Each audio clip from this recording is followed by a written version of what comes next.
you're looking to dive into topics on how to live a happier, healthier, more fit, and long lifespan, then you've come to the right podcast.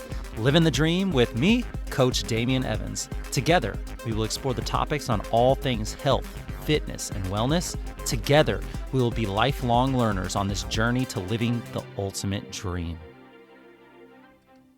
What up, Dream Team? Coach D here coming at you from beautiful sunny San Diego, and welcome back to the Livin the Dream podcast. And in today's episode, we are finally on the last chapter of the amazing book, Good Energy, by authors Dr. Calley Means and Brother Calley Means. We're going to dive into this final chapter, which addresses one of the most crucial aspects of good energy, fearlessness. Fearlessness is the highest level of good energy. Humans are hardwired to experience fear, anxiety, sadness, and judgment. These emotions that have historically served as human survival mechanisms. These feelings were essential when threats were immediate and tangible, like natural disasters, wild animals, or enemy invasions. But in today's world, the nature of threats has drastically changed. With the rise of technology, we're now exposed to the fears and traumas of millions, if not billions, of people across the globe, all at once, through the screens that we hold in our hands and other media devices. This constant exposure to global suffering is likely the most abnormal aspect of modern life, more so than ultra-processed foods, excessive sitting, artificial light, or a climate-controlled existence. Our bodies and our minds were never designed to process the overwhelming amount of fear-inducing information that we're bombarded with daily. Yet, due to our innate survival instincts, we are drawn to these threats. We are unable to look away. We live in an era of digital terrorism. Bad news and horrifying stories, they dominate our screens because they capture our attention. As a result, we're drowning in a sea of fear, anxiety, and stress, which has profound implications on our mental and our physical health. Here are some stats. Nearly 40% of U.S. women report being diagnosed with depression in their lifetime. That's almost half. And about 1/3 of Americans experienced an anxiety disorder.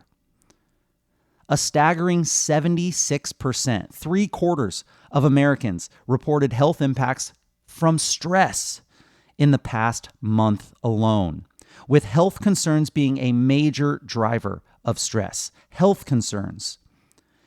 High school girls have seen a significant increase in feelings of sadness or hopelessness, jumping from 36% in 2011, 36% to 57% in 2021. A huge jump in feelings of sadness and hopelessness. These statistics paint a grim picture in a time when material wealth and life expectancy are at all-time highs. Millions of people, including children, are struggling with fear, sadness, and overwhelming stress. And in response to this stress, many of us seek solace in quick dopamine hits.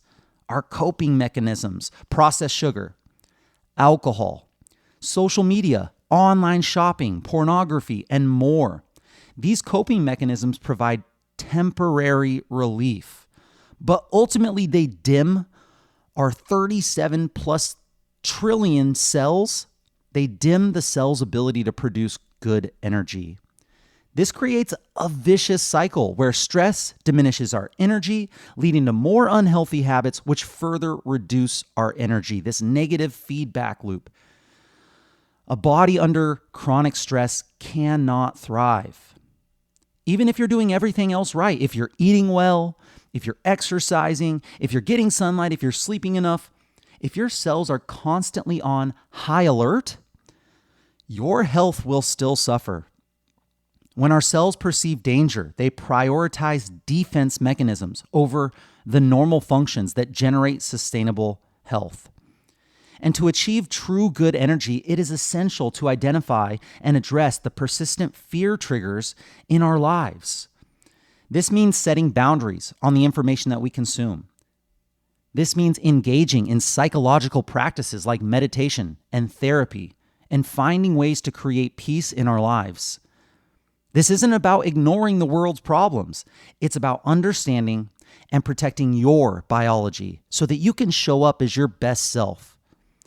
Everyone's sources of fear will be different, whether it's your work stress, whether it's residual childhood trauma, whether it's fear from the news events that are currently happening, or if it's concerns about your personal adequacy. The key is to take stock of your own triggers and then actively work to minimize their impact. This is how you create an environment of peace for your cells, allowing you to generate the highest level of good energy.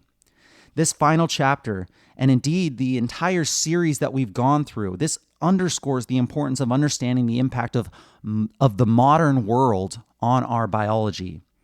It's about empowering ourselves with the knowledge and tools to reclaim our health and our well-being by addressing fear and stress. By addressing fear and stress, we're not only protecting our physical health, but we're unlocking our potential to live a more fulfilling, energized life. Fear and anxiety, sadness and judgment are deeply ingrained in our human experience. They serve as crucial survival mechanisms throughout history. These emotions have kept us safe, pushing us to respond to threats in our environment. But today, the threats that we face are vastly different from those of our ancestors. We live in a world where technology exposes us to fears and traumas of billions all in real time. This constant barrage of fear-inducing information from screens, social media, news outlets, it's created this world of perpetual stress, which our bodies and minds were never designed to handle. This last chapter, it opens up with a reflection on how the fear of death is often weaponized by our medical industry. From a young age, many of us are taught to fear death, and this fear is manipulated to drive us towards more medications, more procedures, more surgeries, to buy these products. The unspoken message is clear. If you don't follow the prescribed medical path, you might die sooner. This fear is especially potent in the Western cultures, where death is often seen as a taboo subject, avoided in conversation and in contemplation. Dr. Calley Means shares a personal journey of confronting this fear, particularly through the experience with her mother and what she went through, who was diagnosed with that pancreatic cancer. And that journey led to a profound realization. Death, like life, is just a natural and it's inevitable. And fearing it only drains us of our vital energy. The concept of self and the finality of death, they're illusions. Our bodies and the atoms that comprise them are constantly dying. They're constantly renewing, and they're constantly transforming. We are part of this continuous cycle of energy where even in death, our essence contributes to the creation of new life. This book, this chapter, isn't just about accepting death. It's about recognizing how we have this fear of it, and the constant stress that it generates, it undermines our health. Dr. Calley Means reflects on the experience of watching her mother and her mother confront her own mortality with this grace and acceptance, ultimately finding peace in the understanding that we are all interconnected and that our impact on the world continues long after our physical bodies are gone. And as we grapple with these existential fears, we must also consider how modern life exacerbates them. The endless stream of negative news, the societal pressure to conform to certain medical practices, and the fear-driven messages that we receive daily contribute to a state of chronic stress that can erode our health at a cellular level. When our cells are in a constant state of alert due to fear, due to anxiety, they can't function optimally. Regardless of how well we eat or how much we exercise or how diligently we manage our sleep, the message is clear. To achieve true good energy, we have to confront and release our fears. This doesn't mean ignoring the realities of life and death, but rather understanding them in a way that frees us from the grip of existential worry. And by doing this, we allow ourselves to thrive. We unburden them by the constant stress that modern life imposes on us. Dr. Means, her story of dancing with their mother under the moonlight in Sedona, discussing the nature of life and death together, and later holding her hand as she passed away, it serves as a poignant reminder of the beauty and the interconnectedness of all life. It's a call to embrace the cycles of life, to release the fears that hold us back, and to live with the understanding that our energy, our impact on the world, and our essence are eternal. The final chapter brings together this crucial connection between our mental state and our metabolic health. This used to be considered so woo-woo. And the more that I study it, the more I'm like, yeah, it is kind of woo-woo, but I know how true it is. This emphasizes how deeply intertwined our thoughts, our emotions, and physical well-being truly are. Our thoughts create chemical and electrical reactions, a cascade of reactions that actually manifest as physical in our lives. How does our mind control our metabolism? It is fascinating. Overcoming chronic fear is critical to maintaining good energy because in many ways, our mind directly controls our metabolism. It's a vicious cycle, or it could be a beautiful, great cycle. But if it's a vicious cycle, we have these unhealthy habits that weaken the brain's defenses against chronic stress. And the chronic stress then, in turn, triggers metabolic dysfunction that further impairs our mood and our resilience. Consider the staggering statistic that 75 to 90% of human diseases are related to the activation of stress-related biology. 75 to 90% of human diseases are related to activation of stress-related biology. This isn't about feeling overwhelmed. It's about how our thoughts and stress levels translate into biochemical signals that our cells interpret. When the message is stress, the cells halt the production of good energy, instead prioritizing defense mechanisms. The stress response manifests through several hallmarks of bad energy. We're going to go over them again. Number one, chronic inflammation.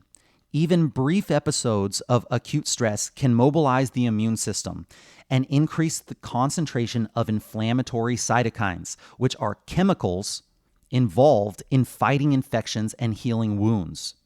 However, when stress becomes chronic, this inflammation becomes widespread, affecting the brain, neuroinflammation, and leading to metabolic dysfunction.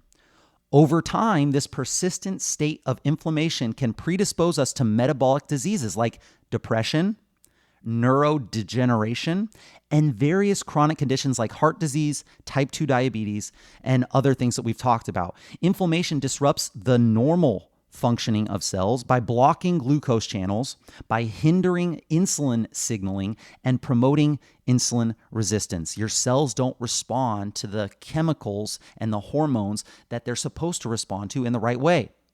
Number one, chronic inflammation. Number two, oxidative stress. Stress doesn't just affect our mood, it can also damage our cells. What? Stress can damage our cells. Studies have shown that stress increases oxidative stress, a process where free radicals damage our DNA. They damage our lipids and they damage our proteins in our body. For example, medical students facing exams showed increased oxidative stress markers and decreased antioxidant levels, suggesting that their bodies were less able to cope with the stress. This oxidative stress is not limited to short-term situations. Chronic work-related stress, for instance, has been linked to higher levels of oxidative stress biomarkers. In animal studies, chronic stress correlates with increased LDL cholesterol and triglycerides. and reduced antioxidant activity, leading to plaque development in arteries. Interestingly, research indicates that dietary antioxidants can help protect against stress-induced mitochondrial dysfunction. So that oxidative stress can affect our mood. Number 3, mitochondrial dysfunction. Dysfunction of our mitochondria. Chronic stress has been shown to impair the function of mitochondria, which is the powerhouse of our cells. And studies on animals reveal that psychological stress can decrease the energy production capacity of our mitochondria. And it can alter their structure. It can change the structure of our mitochondria. This shows up as reduced mitochondrial protein function, lower oxygen consumption rates, and decreased mitochondrial content, all of which impair that ATP production, the energy production, and consequently the energy available to our cells. Number 4, high glucose levels. This was one crazy thing. When I was wearing a continuous glucose monitor, the weirdest thing, the food that I ate really didn't have that much of an effect on my blood sugar. It would go up and then it would go right back down and it would go back to baseline. But on days that I was extra stressed, when I was moving around a lot, when I was doing a lot of things that were mentally stressful to me, I could see the weirdest reactions in my glucose. Stress hormones like cortisol can have these diabetic effects, meaning that they raise blood sugar levels rapidly. That's crazy, right? Not even anything having to do with eating food. When faced with stress, the body mobilizes energy sources by breaking down stored glucose in the liver and converting fat into glucose. This process can lead to transient hyperglycemia, which is high blood sugar, and hyperlipidemia, which is high fat levels in the blood. This promotes insulin resistance over time, and repeated stress responses can therefore contribute to the development of type 2 diabetes. And number 5, worse metabolic biomarkers. Chronic stress is closely linked to a range of metabolic issues, including obesity, lower HDL cholesterol, increased visceral fat, larger waist circumference, and higher blood pressure. Also, LDL cholesterol and heart rate, insulin levels, and triglycerides all are affected. Elevated cortisol levels, a common response to stress, are also predictive of the increased insulin resistance that we're seeing.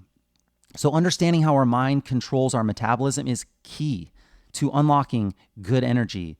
By addressing chronic stress and the fear that often fuels it, we can begin to break the cycle of metabolic dysfunction and reclaim our health.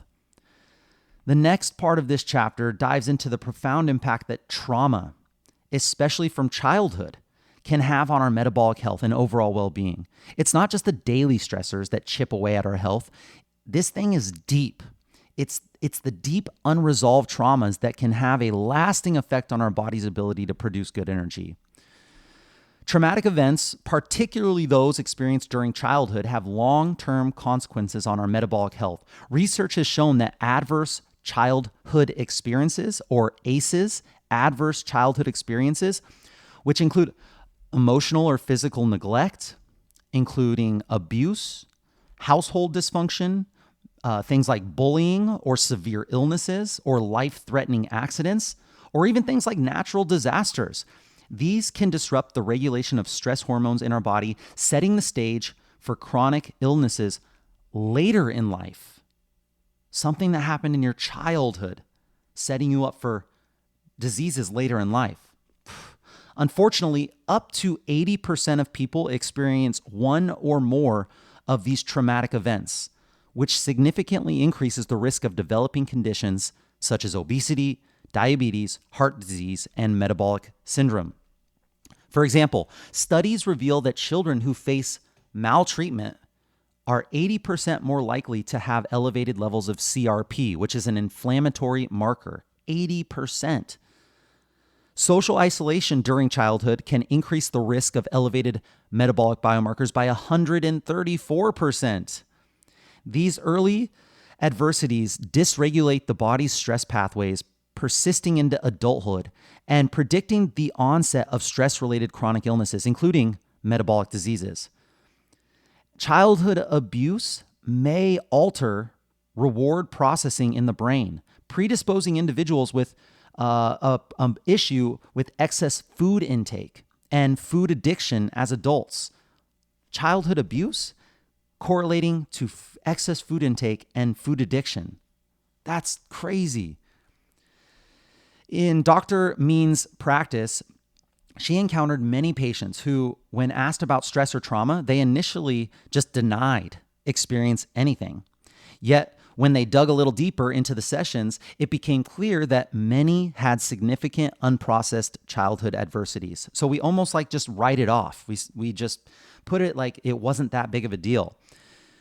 These people often felt trapped in their jobs, overwhelmed by caregiving responsibilities, or burdened by strained relationships, social anxiety, or financial worries. These are all forms of trauma, even if they aren't recognized as such by those who actually experience them. We have to figure out how to train our brain to heal. No matter what life throws at us or what we've endured, finding a way to feel safe is essential for our optimal health. While complete safety is an illusion, since life is inherently unpredictable, we can't really be completely safe, but we can cultivate a sense of safety within our minds and our bodies through intentional practices. This is lifelong work. This isn't just one meditation session and then you're good. This is lifelong work, and the path will differ for everyone. The first step is becoming aware of how chronic threats and life traumas impact our health. Improving our quote-unquote hardware, the physical structure and function of our body. This requires us to adapt good energy habits, such as healthy eating, regular movement, and sufficient sleep. Simultaneously, we have to work on also our quote-unquote software, our psychology, and our thought patterns, our mind, by engaging in modalities that help us manage and heal from stressors and trauma. This might involve things like therapy, meditation, or other practices that support our mental health. So our hardware, meaning eat right, move right, sleep well, and our software, our psychological stuff like therapy, meditation, breath work, time in nature. It may seem trivial to focus on diet, sleep, and exercise when facing deep existential dread or depression. But here's the truth. By raising your heart rate for at least 150 minutes a week and following healthy eating principles, you will begin to see improvements. They feed on each other. Your brain will be better equipped to handle life stresses. Your body is made of the food that you eat. Adequate sleep alone can also transform how you perceive the world, making it feel more awe-inspiring, giving you a better mindset, making you feel more rested and more clear-headed.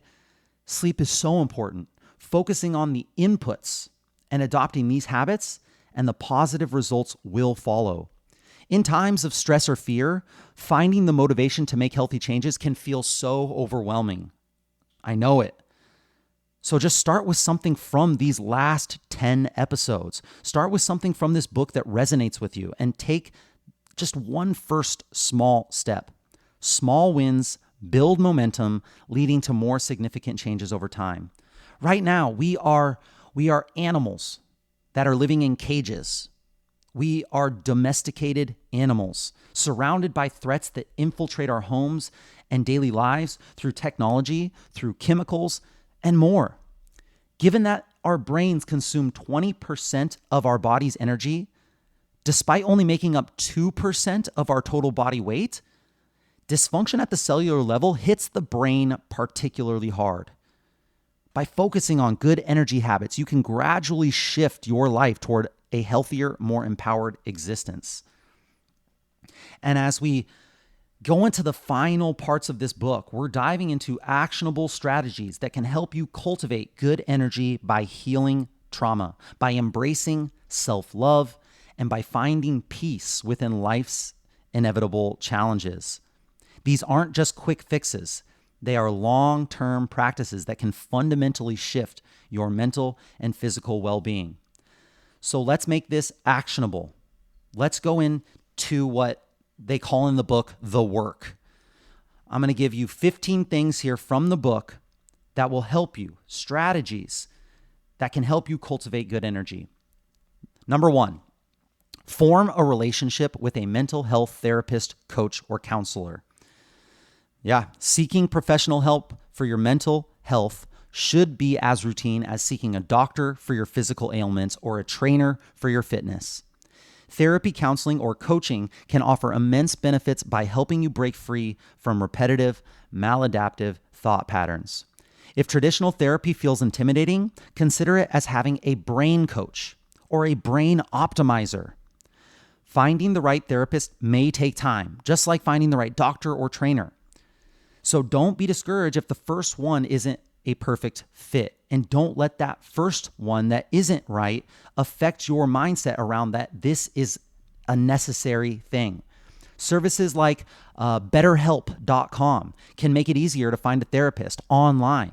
Or you can ask trusted people in your life for recommendations who might have found a therapist that works for them.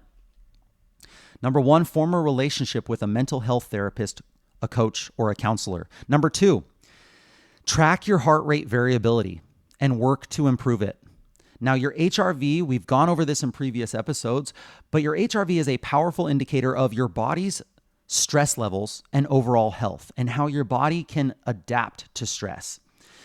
Using wearables like the Whoop strap, the Apple Watch, or my personal favorite, the Oura Ring, you can monitor your HRV to see how different experiences impact your stress levels. They have tools like Leaf, L-I-E-F, even can allow you to see if your HRV is changing in real time, helping you identify stress triggers and effective interventions such as deep breathing. There's another wearable, the Hanu strap that you wear around your chest. I have one of these and I really like it.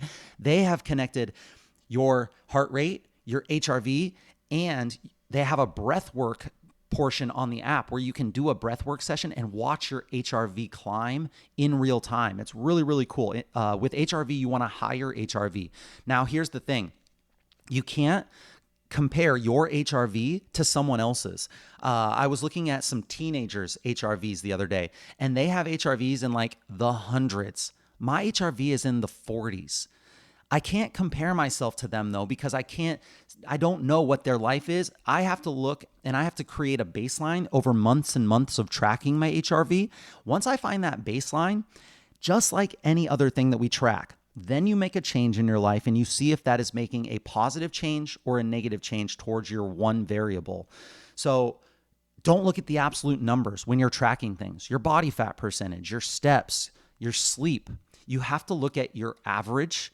And then you look at changes over time based on small changes. Make it a habit. See if it's taking you in the right direction. And just gather and gather and gather data until you've found what works for you. Rule number 1, do what works for you. So number 2 on the list of strategies that can help create good energy is to track your heart rate variability, your HRV, and work to improve it. Number 3, practice breath work. I believe in this so wholeheartedly. Breathwork is a simple and it's a free, powerful way to activate your parasympathetic nervous system. Your rest, digest, and repair. This will help you calm down. Techniques like box breathing, where you breathe in, hold, exhale, hold, for counts of 4 seconds or equal seconds. It could be 2 seconds, it could be 6 seconds, it could be 8, as long as it's equal. This can be incredibly effective. The military, the most high elite performing military, they use box breathing in battle situations. You can find guided breathwork sessions anywhere on YouTube or on apps. There's apps that I use. I use Calm. I use Insight Timer. I have my Muse meditation headband. I use things like Brain FM. Brain FM doesn't have breathwork on it yet, but it has neural music that you can combine with a breathwork, which is incredible. It was awesome. I had my Hanu health strap on. I had the breath app, and I had the Brain FM meditation music on, and it was just like, It was like you were taking a drug almost when you got into those later minutes of the practice. It was crazy. So number 3, practice breath work. It can help to activate that parasympathetic nervous system, especially if you're focusing on longer, more smooth and collected exhales. Wim Hof breathing would be the opposite of that. So there are some styles of breathing that can get you into an amped up sympathetic nervous system state, but you want to really focus on the exhales and more calming breathwork practices here. Number 4, practice mindfulness meditation. Mindfulness meditation is a practice that can significantly reduce metabolic biomarkers, things like uric acid, triglycerides, blood sugar, all while also improving your mood, your anxiety, and depression. Even short daily sessions can make a difference. The goal isn't to clear your mind. Everyone thinks that like, oh, I'm not good at meditating because I just can't clear my mind. That's not the goal.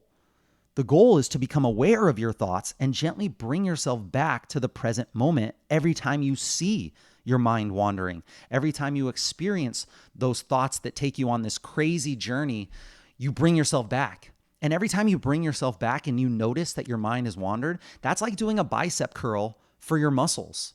It's like doing reps to constantly strengthen. If you do one bicep curl and then you never do a bicep curl ever again, you will get no results from that. But if you are constantly and frequently doing reps that will help to strengthen that muscle, you get stronger, you get more resilient over time. Meditation is a practice that is just like that. Over time, this practice helps you separate your identity from the constant streams of thoughts. You are not your thoughts. And it helps you separate your identity from your thoughts, leading to a deeper sense of peace and presence. Mindfulness can also be practiced through body scans, which is my favorite thing to do. I'm obsessed with going more internal and feeling myself inside my body, where you can focus on the sensations in your body, such as your heartbeat or the feeling of air moving in and out of your lungs.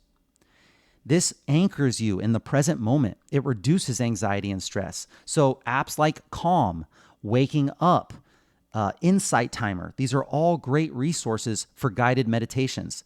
You can use tools like the Muse Meditation Headband, MUSE, and it can provide biofeedback to help you deepen your practice. The Muse Meditation Headband has been so impactful for me. I know that experienced meditators are going to be like, this is not the whole point of meditation. You're kind of taking the point and you're biohacking it. But what it does is it puts you on the right path. It gives you data that can help you know what it feels like to be in the right state of mind. And I love that, because once you know what it feels like, you can then slowly do it without the app and you can kind of chase it. So I'll do my meditations with my headband, and then I'll go out to the beach and I'll try to do it by myself solo, and I'll try to recreate what I know that the app and the headband is telling me is what it should feel like to be in the right state of mind. So I really, really highly recommend that. I have discount codes for these things. So if you have any interest in buying these or subscribing to these, let me know. Some of them are mine. Some of them are just from experts that I follow. I have a bunch of them saved on my phone. So just let me know and I can get you, so you don't have to pay full price if you want to try them out. Number 5, try movement-based mindfulness practices like yoga or Tai Chi or Qigong. Man, I used to see these old Asian people out in my park and they were doing these slow movements. And I was like, that actually looks, it does look a little weird, but it's so cool to see them move so fluidly. If I look at people in their advanced age that haven't been doing any kind of movement practices and they are so stiff and they're so limited and you could tell that like it's a very fast decline. These people that practice Tai Chi, Qigong, yoga, it's like their body is rejuvenating. They have this old, wise mind in this younger, more fluid, capable body. Mind-body practices like yoga, Tai Chi, Qigong, they offer both physical and mental benefits. Research shows that these practices can improve your digestion, they can improve depression, anxiety, stress, while also enhancing your parasympathetic rest and digest nervous system activity, lowering your cortisol levels when necessary, reducing inflammation, and positively influencing our gene expression. Whoa. These benefits translate into better metabolic health and overall well-being. Try movement-based mindfulness practices. Yoga, Tai Chi, Qigong. Number 6, spend time in nature. I can't put a more big exclamation point on this. Nature is one of the most potent healers that we have. You know how you feel when you go out into nature on a trip. Spending time outdoors can significantly lower stress hormones. It can boost your parasympathetic nervous system and it can improve your mood. Some doctors right now, which I love, are even prescribing nature pills. It's changing, friends. It's changing. For their patients, they prescribe nature pills because the benefits are so profound. Being in nature allows you to witness the harmony, the interconnectedness of it all, and the cycles that are even just ever more present in the natural world. These rhythms, whether it's the changing of the seasons, the phases of the moon, or the ebb and flow of the tides, they teach us that life is fundamentally balanced when everything may seem so crazy and unbalanced. Unfortunately, modern life often disconnects us from these natural cycles, making us more fearful and more anxious. By reconnecting with nature, you can regain a sense of peace and security, knowing that you are part of something much larger than yourself. Number 6, spend more time in nature. Number 7, read inspirational and thought-provoking books and texts. Read. Books can be a powerful tool for reshaping your mindset, for healing your trauma, and for understanding the human condition. Surrounding yourself with literature that challenges and inspires you can be a daily reminder of the bigger picture. Whether you prefer reading or listening to audiobooks and podcasts like I do, these resources can help you build mental fortitude and gain new perspectives.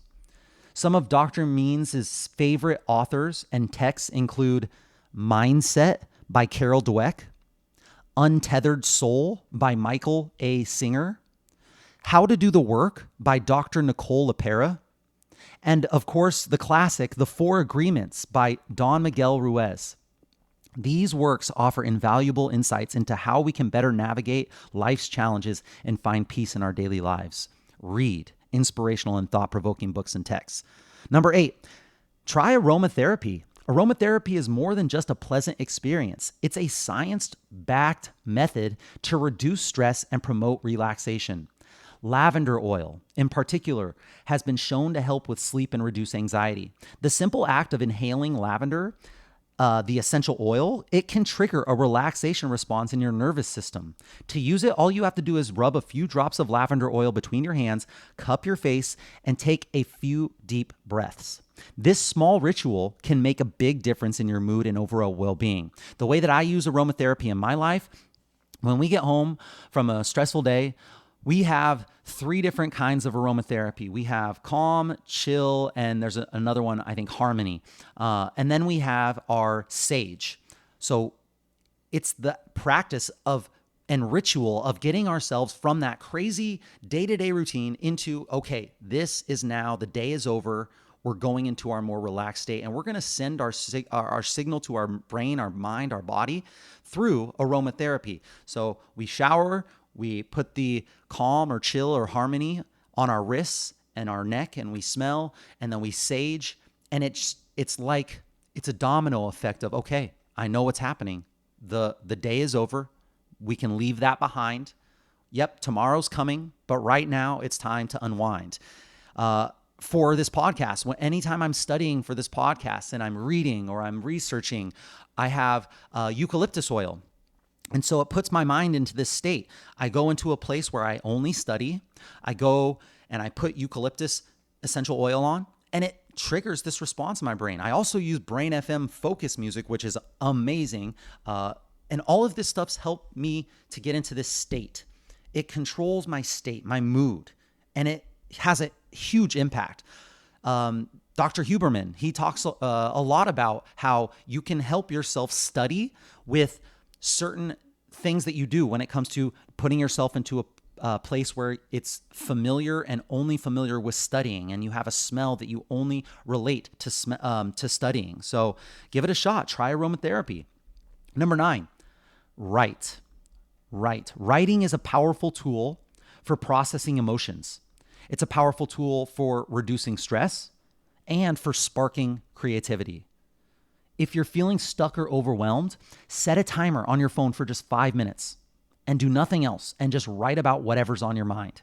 This practice can help you untangle your thoughts and gain clarity. Research shows that writing can improve your mental health, especially for those dealing with anxiety or inflammatory conditions. Did you hear that? Writing can be especially helpful for those dealing with, anxiety, but also inflammatory conditions. Journaling about positive emotions, about gratitude, and feeling the emotion of gratitude when you write about it, or how others have supported you. You can write about how others have supported you, and that can significantly boost your resilience and reduce stress. Putting your reticular activating system on a certain focal point. Your mind tries to block out all the information that you input all day long. And if you can hone this light, this beam of light of focus on one thing by writing down how others have supported you, you can reduce your distress and boost your resilience. If you're looking to start a writing practice, there's a book called The Artist's Way by Julia Cameron, and then Big Magic by Elizabeth Gilbert. These offer excellent guidance. Check them out. Number 10, intentionally focus on awe and gratitude. Awe and gratitude. Start each day by listing things that you're grateful for. This can set a tone of abundance and calmness. This practice helps you approach life with a place of security rather than a place of fear. What do most of us do? We get on our phones first thing in the morning, we scroll and we see all the things that the world wants us to see. And what does that usually look like? Fear and craziness. When you're outside, intentionally focusing on finding awe in the world around you, whether it's in the clouds, the trees, the vastness of the mountain, the beauty of the ocean, reconnecting with the grandeur of nature can shift your perspective, helping you realize that there's a beauty and a wonder all around, often obscured by the distractions of modern life. Cultivating a sense of awe can be an act of rebellion against the relentless demands for your attention, allowing you to regain control over where you focus your energy. Intentionally focus on awe and gratitude every day. Number 11, practice active self-love. We often speak to ourselves in ways that we wouldn't dream of speaking to others, particularly when we're disappointed or we feel that we've fallen short.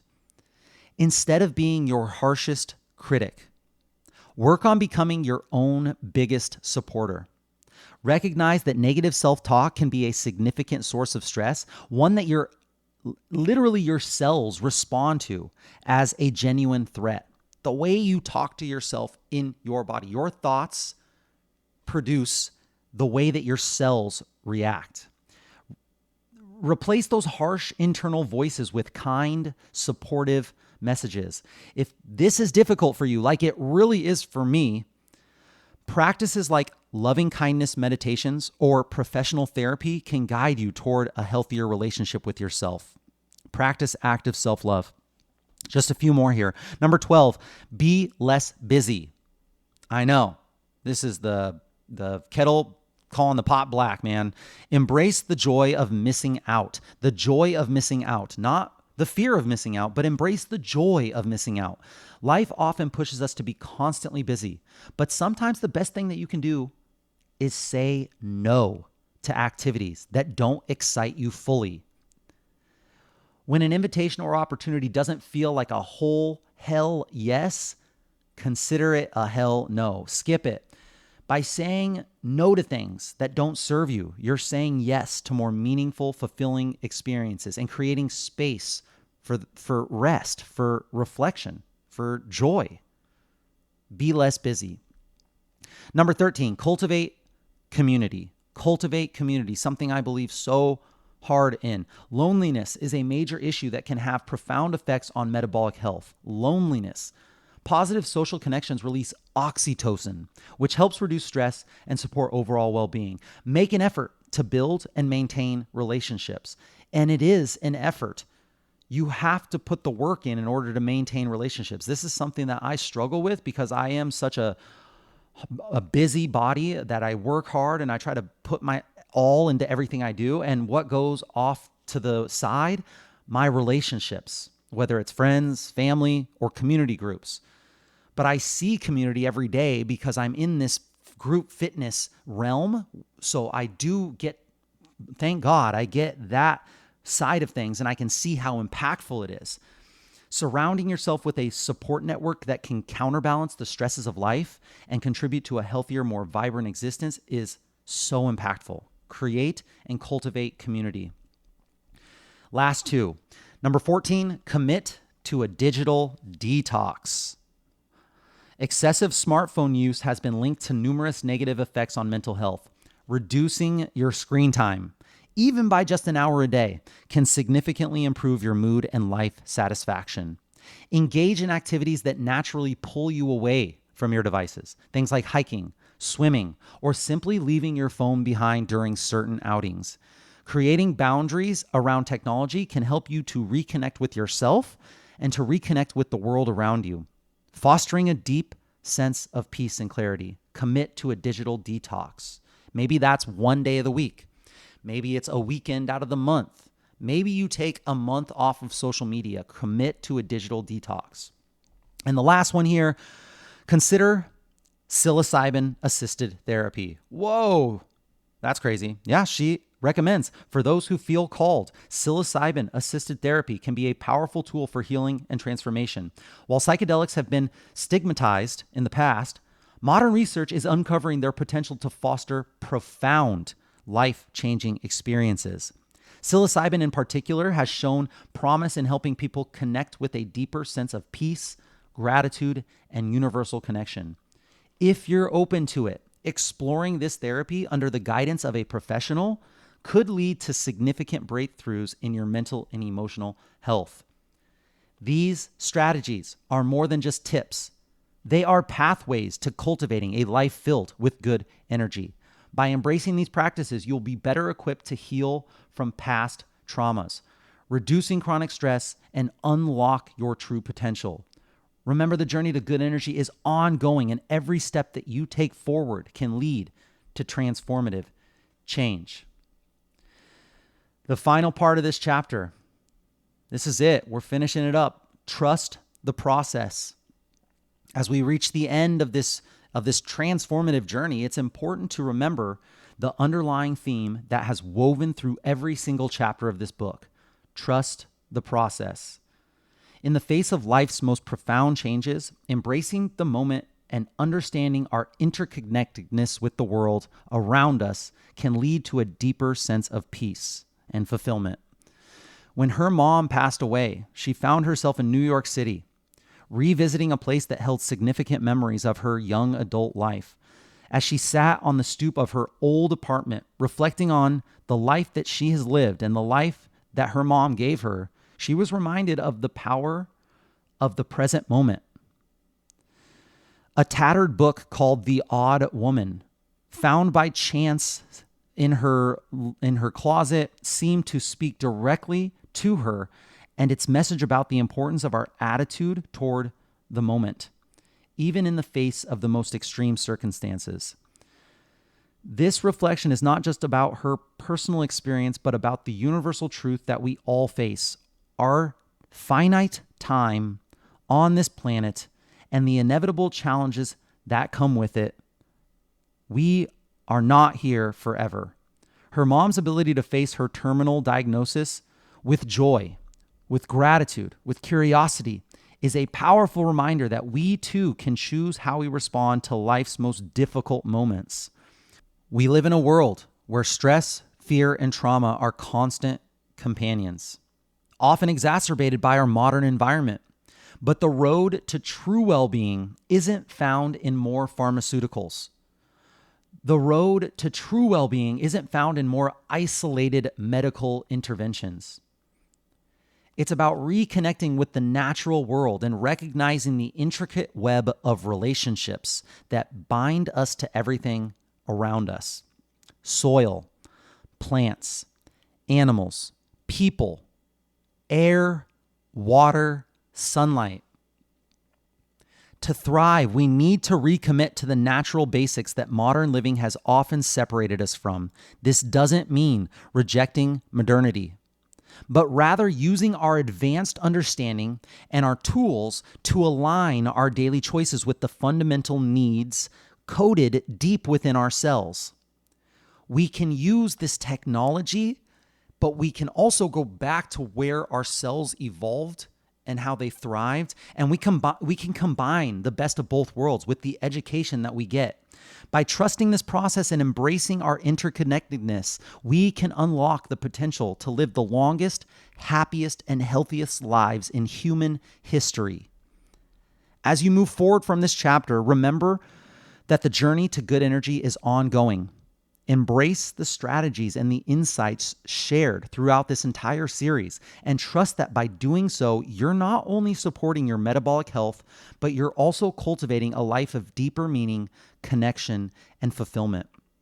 For those that are ready to take another step, Dr. Calley Means offers the last part of this book is called the Good Energy Plan, an actionable guide to implementing these principles into your life.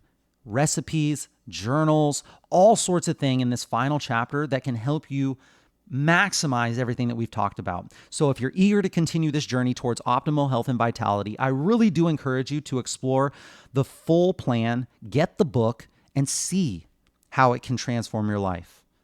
Thank you so much for joining me on this 10-part series. And here's to trusting the process and living a life filled with good energy. Special thanks to authors Dr. Calley Means and brother Calley Means. This book was so needed. I can't wait to share it with everyone that I love. And that's it, my friends. Thank you so much for joining me on this episode of the Livin the Dream podcast. Share the knowledge that you gain with your friends and family and hold each other accountable. If you enjoyed this content, it helps a ton if you could post on your social media stories a screenshot of this episode and include one takeaway that you learned, and make sure that you tag me and share your journey.